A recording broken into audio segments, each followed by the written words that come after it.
حضرت عمر فاروق رضی اللہ عنہ خلیفہ تھے. ایک جنگ سے مال غنیمت آیا اور ایک قیمتی چادر، شاہانہ چادر جو شہزادوں کے قابل تھی.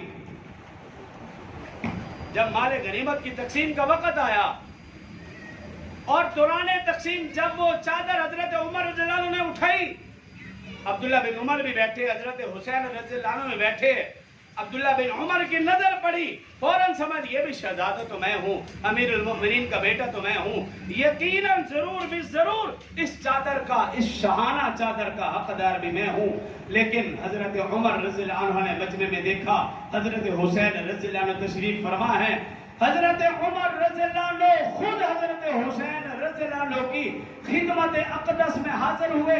وہ شاہانہ چادر ان کے کندھوں پہ رکھی اور کہا اے حسین، اس چادر کے، اس شاہانہ چادر کے حقدار تم ہو، کیونکہ میری نظر میں شہزادہ میرا بیٹا نہیں، شہزادہ بھی تم.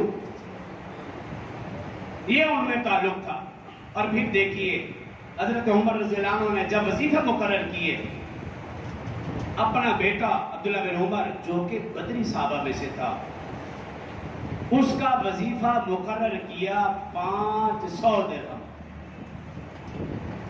5000.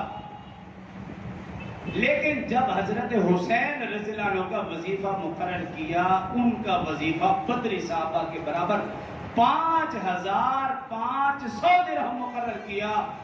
عبداللہ بن عمر رضی اللہ عنہ نے ابا جان سے عرض کی، اے ابا جان میں تو بدری صحابہ میں سے ہوں، حضرت حسین تو بدری صحابہ میں سے نہیں ہے، لیکن میرا وظیفہ کم ہے، حضرت حسین کا وظیفہ مجھ سے زیادہ ہے.